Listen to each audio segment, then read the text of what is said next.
क्या भारतीय जनता पार्टी का यह विवादास्पद प्रवक्ता बगैर पजामे के डिबेट में बैठा था? आखिर इस तस्वीर को लेकर बवाल क्यों है, इसकी हम चर्चा करेंगे। और दूसरी तरफ नेपाल में लगातार हिंसा बढ़ रही है। रिपब्लिक न्यूज के रिपोर्टर को बाकायदा वहां के एक प्रदर्शनकारी ने थप्पड़ मारा है। और इससे पहले से ढेरों वीडियोस आ रहे हैं जहां भारतीय गोदी मीडिया के चैनल्स को, उनके रिपोर्टर्स को धक्के देकर भगाया जा रहा है। और यह पहली तस्वीर है जहां एक रिपोर्टर को थप्पड़ मारा गया है। इन दोनों की हम चर्चा करेंगे, मगर सबसे पहले बात गौरव भाटिया की। दोस्तों, कांग्रेस की प्रवक्ता रागिनी नायक ने एक वीडियो पेश किया है और इस वीडियो में वो क्या कह रही है मैं आपको पढ़ के सुनाना चाहता हूं। ये तोतला भाटिया की पैंट किसी ने उतार दी है या खुद ही अपनी इज्जत उतार के बैठे हैं। यहां पर रागिनी नायक दावा कर रही हैं कि गौरव भाटिया जो हैं वो बगैर पजामे के डिबेट में बैठे हैं। और जैसे कि आप इस तस्वीर में देखेंगे, जैसे ही कैमरा उन पर आता है अचानक वो अपने कुर्ते से अपने आप को ढकने की कोशिश करते हैं। अब तक गौरव भाटिया का कोई स्पष्टीकरण सामने उभर कर नहीं आया है कि वो वाकई सिर्फ कुर्ते में बैठे थे, क्या वो वाकई बगैर पजामे के बैठे थे, उनकी ऐसी क्या मजबूरी थी कि वो बगैर पजामे के बैठे थे। उनके स्पष्टीकरण का इंतजार है और जैसी वो स्पष्टीकरण देंगे हम इस मंच पर जरूर दिखाएंगे। मगर सबसे पहले मैं चाहूंगा आप उस क्लिप को देखें जो वायरल हो रहा है, जिस पर गौरव भाटिया का मजाक बनाया जा रहा है। देखा जाए। भाटिया मेरे साथ है भारतीय जनता पार्टी के। मेरे साथ आज की इस चर्चा में शिवरास्त्रा हैं, मेरे साथ पप्पू यादव हैं, दीपक झा हैं। इत्तेफाकन दोस्तों, ये उस पत्रकार के मंच पर हुआ है जिसके बारे में स्वर्गीय राजीव त्यागी ने 2 शब्दों का इस्तेमाल किया था और तब इस पत्रकार ने यह कहा था, कम मर्यादा रखिए, थोड़ी मर्यादा रखिए, थोड़ी तो मर्यादा रखिए। काश गुल्लू यहां पर भी कहते कि थोड़ी तो मर्यादा रखिए। मगर आज कुछ चीजें आपके सामने रखी जानी चाहिए कि ऐसी क्या मजबूरी थी गौरव भाटिया की कि वो कथित तौर पर बगैर पजामे के खुलकर न्यूज डिबेट में आ गए। क्या उन्हें नहीं पता था कि कैमरा उन पर है कि वो बगैर पजामे के बैठ गए? अब मैं आपको बतलाना चाहता हूं दोस्तों, लगातार उन पर प्रहार हो रहा है। समाजवादी पार्टी ने बाकायदा उस वीडियो का हवाला दिया है और क्या कह रही है मैं पढ़ के सुनाना चाहता हूं। बिना पाजामा के टीवी चैनल डिबेट में बैठे भाजपा के नंगे पुंगे अश्लील किस्म के टोटी प्रेमी गौरव भाटिया को देखिए। इसे शर्म नहीं या किसी भाजपाई या पड़ोसी के टोटी से पानी ले रहा था? इस गौरव भाटिया का जो दृश्य आप सबको दिखाई दे रहा है, यही असली भाजपाई चरित्र है। ये बेशर्म दिन भर दूसरों को अनर्गल प्रलाप करते हैं, लेकिन इनके खुद के चरित्र और आचरण कैसे हैं सबके सामने है। जाहिर सी बात है रागिनी नायक इस पर करारा प्रहार कर रही हैं। क्यों? क्योंकि कई बार गौरव भाटिया ने रागिनी नायक पर अश्लील बयानात दिए हैं। आपको याद होगा दोस्तों, एक न्यूज चैनल के डिबेट में उन्हें ताड़का तक बताया गया था। अगर आप भूल गए हैं तो वो क्लिप मैं आपको फिर दिखाना चाहता हूं। अब आप समझेंगे कि रागिनी ने क्यों प्रहार किया गौरव भाटिया पर। सुना जाए। अंदर रखने आई हो, बातें कर रही हो, बकवास करती हो, मुंह देखो अपना, ताड़का कहीं गौरव भाटिया ये क्या भाषा है? और बात यहां नहीं रुकती दोस्तों, गौरव भाटिया कई बार पकड़ा गया है अश्लील वाहियात बातें करते हुए। आपको याद होगा राहुल गांधी के बारे में उन्होंने जिस शब्द का इस्तेमाल प्रेस कॉन्फ्रेंस में किया वो मैं दोहरा भी नहीं सकता हूं। भूल गए आप? जी से एक शब्द का इस्तेमाल किया था। खुद देखिए क्या कहा था। मैं अगर कहूं गांधी और सोरस, गांडोज, ये तस्वीर है, ये पूरे भारत में हर कोई कह रहा है और ये इसलिए उठा रहा हूं कि शर्म नहीं आती इन लोगों को। जॉर्ज सोरस को भारत का ठेका देना चाहते हो तुम। यानी कि मुद्दा यह नहीं है कि आप बगैर पजामे के बैठे, मुद्दा यह है कि यह व्यक्ति लगातार इस तरह की बातें करता है। याद कीजिएगा, एक बहुत पुराने डिबेट का क्लिप है और यहां पर टॉनिक परी इनसे भिड़ गई थी। क्यों? क्योंकि इन्होंने कायरता को पेटिकोट से जोड़ दिया, कायरता को चूड़ी के साथ जोड़ दिया और अचानक उनके अंदर की नारी जाग गई। जो अच्छी बात भी है क्योंकि आप कायरता को महिलाओं की वेशभूषा के साथ कैसे जोड़ सकते हैं। वो क्लिप आपको याद होगा और ये क्लिप मैं आपको इसलिए दिखा रहा हूं क्योंकि ये व्यक्ति बार बार इस तरह की हरकतें करता है, लिहाजा ये तो बहुत छोटी चीज है इसके लिए। देखा जाए। आपसे पेटीकोट पहनने के लिए बातें कर रही है आप। क्या मतलब फालतू बातें कर रही है भाइयों से तो जब मैं अपनी गौरव भाटिया, बीच में आप बार-बार अपने क्यों बोल शब्द रहे हैं? वापस लीजिए। क्या मतलब के विपक्ष पेटीकोट पहनकर बैठ जाए? क्या मतलब है इसका? सुनिए आप महिलाओं का अपमान करते हैं, आप विपक्ष का अपमान करते हैं, और आपको लगता है इस तरीके की शब्दों को मैं यहाँ बैठकर आज सुनूंगी? जो बुजदिली, एक मिनट, महिलाओं बुजदिली का का हम क्या लोग मतलब है सम्मान करते हैं, मैं पेटीकोट भी से? मुझे ये सम्मान करता हूं। बताइए। रूबिका जी, पहले मेरी बुजदिली बात का पूरी हो मतलब जाए, क्या आप है सुनिए पहले। पेटीकोट से? मुझे ये बताइए, कैसे माना मैंने आपने? कहा आप चूड़ियां पहनिए फिर। चूड़ियों का क्या मतलब है? हाँ, मैं पहनती हूँ चूड़ी तो मैं बुजदिल हो गई? मैं चूड़ियां पहनती हूँ तो मैं बुजदिल हो गई? मगर आपको सोचना पड़ेगा। अभी तक वैसे गौरव भाटिया ने स्पष्टीकरण नहीं दिया है कि आर्टिफिशियल इंटेलिजेंस जेनरेटेड है या वो स्किन कलर्ड पजामा पहने हुए थे, यानी कि चमड़ी के रंग का पजामा पहनकर बैठे हुए थे। उन्होंने स्पष्टीकरण नहीं दिया है और मैं चाहूंगा गौरव भाटिया स्पष्टीकरण दें कि भाई आपकी क्या मजबूरी। तो हम जो कहने की कोशिश कर रहे हैं कि ऐसा क्यों हुआ है। होता क्या है दोस्तों, जब अहंकार सिर चढ़कर बोलता है, जब जवाबदेही खत्म हो जाती है, तब आपको लगता है मैं कुछ भी कर सकता हूं।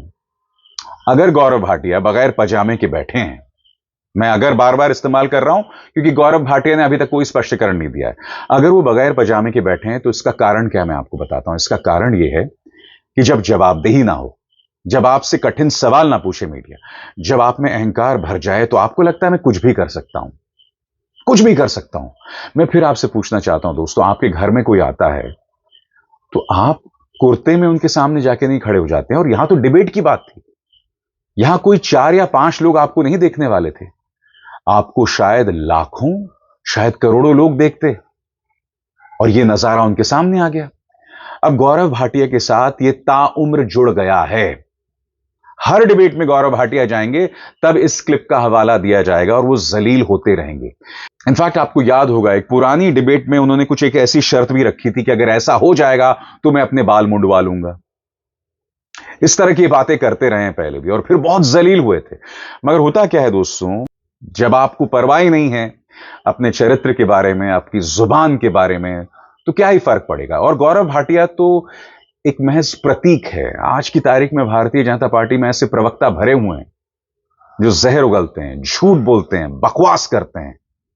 प्रेम शुक्ला को ही देखिए, इन्होंने जो शब्द का इस्तेमाल कांग्रेस के नेता सुरेंद्र राजपूत के बारे में कहा था वो तो मैं दोहरा भी नहीं सकता हूं इस मंच पर, मगर हां दिखा जरूर सकता हूं।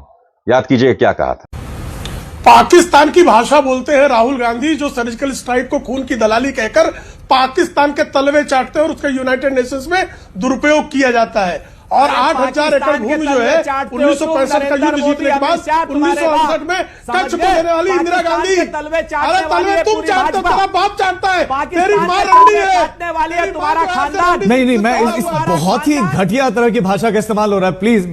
और आगे बढ़ने से पहले एक जरूरी संदेश, मेरे कार्यक्रमों के लिए आप नोटिफिकेशन का इंतजार मत कीजिए, मेरे चैनल में जाइए और खुद जाकर कार्यक्रम देखिए और रहिए अपडेटेड। और हां, ज्वाइन कीजिए मेरा चैनल, देखिए यह जरूरी संदेश। स्वतंत्र और आजाद पत्रकारिता का समर्थन कीजिए, सच में मेरा साथी बनिए। बहुत आसान है दोस्तों, इस ज्वाइन बटन को दबाइए और आपके सामने आएंगे ये 3 विकल्प, इनमें से एक चुनिए और सच के इस सफर में मेरा साथी बनिए। और बात वहां नहीं रुकी थी, आगे जाकर इन्होंने सुरेंद्र राजपूत की मां को तवायफ तक बताया था। और ये सब भाजपा में बने हुए हैं। यहां पर प्रधानमंत्री को महिलाओं का अपमान नहीं दिखाई देता है, ठीक है, ये सब बना हुआ है। और सबसे बड़ी बात दोस्तों, गोदी मीडिया इनको छूट देता है, पूरी छूट देता है। और मैं जो गलत है गलत को गलत और सही को सही करता हूं। याद कीजिएगा, कल ही प्रधानमंत्री नरेंद्र मोदी की मां के बारे में बिहार कांग्रेस ने एक आर्टिफिशियल इंटेलिजेंस जेनरेटेड वीडियो जारी किया। मैंने उसकी आलोचना की, क्या कहते हुए मैंने कहा था कि प्रधानमंत्री की मां जो इस दुनिया में नहीं है, उनका एआई जेनरेटेड वीडियो बनाना संवेदनहीन है। वो सबक जो भी दे रही हूं, और सबसे बड़ी बात, वो जो वीडियो था जिसमें उनकी मां दिखाई दे रही है, वो वीडियो में बहुत ही विभत्स अंदाज में उन्हें दिखाया गया है, जो मुझे कतई पसंद नहीं आया। और जैसे मैंने कहा, क्या कांग्रेस प्रधानमंत्री नरेंद्र मोदी की मां के मुद्दे पर यह चुनाव लड़ना चाहती है? इस बात पर भी मैंने आपत्ति जतलाई। और मैं आपको क्यों बतला रहा हूं? मैं आपको इसलिए बतला रहा हूं कि जो सही है मैं उसे सही कहता हूं, जो गलत है मैं उसे गलत कहता हूं।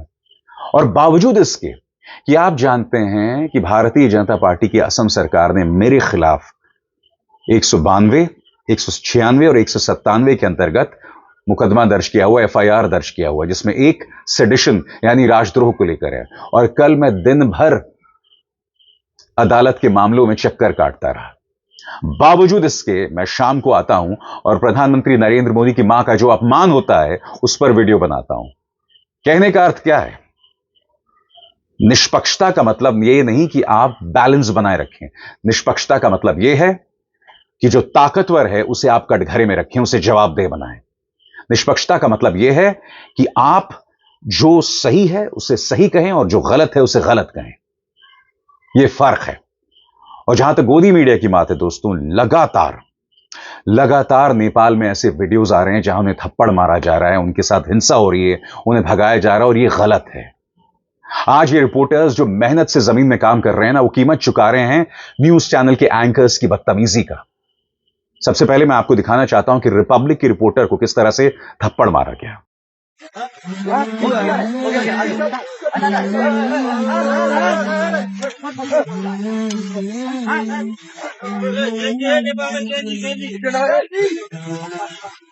इनके आक्रोश की वजह क्या है मैं आपको बताता हूं। इनके आक्रोश की वजह वो जहर है जो गोदी मीडिया लगातार चला रहा है। मसलन यहां पर पापा की परी ने यह बतला दिया कि इस आंदोलन के पीछे फॉरेन एंगल है। Coca Cola, Viber, gold star, mulberry hotels आदि इसकी फंडिंग कर रहे हैं। दूसरा, नेपाल में विरोध प्रदर्शन साजिश वाला कनेक्शन। तीसरा, दुनिया के पहले जेनजी आंदोलन के पीछे डीप स्टेट। फिर यहां पर पुतिन की वजह से नेपाल में हुआ इतना बड़ा विद्रोह। नेपाल तख्ता पलट के पीछे ट्रंप का हाथ। नेपाल में हाहाकार, बचा लो मोदी सरकार। यानी या तो डीप स्टेट बताना, या तो विदेशी फंडिंग बताना, या ट्रंप बताना, या पुतिन बताना। अब ये तमाम चीजें वहां के लोग देख रहे हैं और यही गुस्सा भारतीय मीडिया चैनल्स के खिलाफ दिखाई दे रहा है। मगर फिर भी जायज नहीं है हिंसा। आगे देखिए किस तरह कचरा चल रहा है। नेपाल में हिंसा की असली वजह हिंदू राष्ट्र की मांग तेज। नेपाल में राजशाही आएगी, हिंदू राष्ट्र बनाएगी। मैं अब आपको एनडीटीवी की एक रिपोर्टर को जिस तरह से भगाया गया, दो महिलाएं, रिपोर्टर और कैमरामैन, और इन दोनों के साथ मैं काम कर चुका हूं। खतरनाक नजारा है, मगर मैं चाहूंगा आप एक वीडियो देखिए।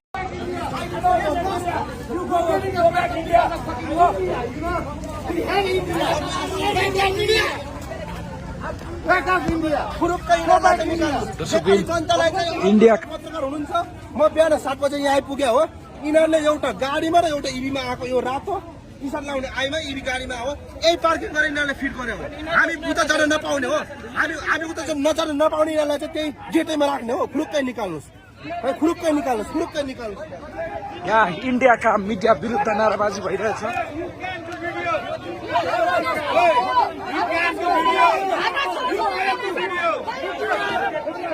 ए होइन,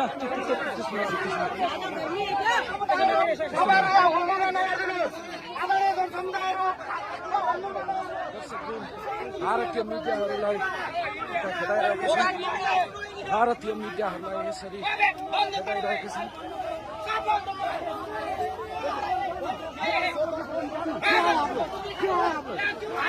अथोरिटी है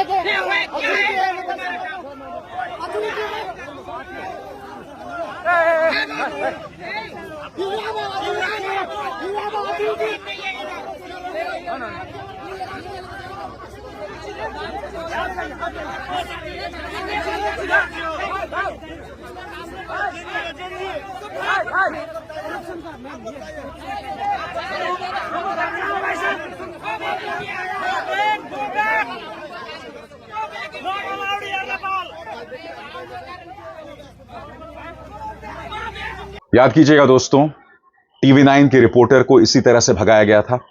इसके अलावा न्यूज 18 के रिपोर्टर को भी इसी तरह से उन पर चिल्लाया गया था, भगाया गया था, और वो पिटते पिटते बचे थे। मैं जानता हूं इस वक्त जो लोग इस तस्वीर को जायज ठहरा रहे हैं वो दोष गोदी मीडिया के एंकर्स को दे रहे हैं, और मैं भी यही कह रहा हूं। मगर मैं आपसे कुछ और पूछना चाहता हूं। यह हिंसा सिर्फ भारतीय रिपोर्टर्स के खिलाफ नहीं है ना।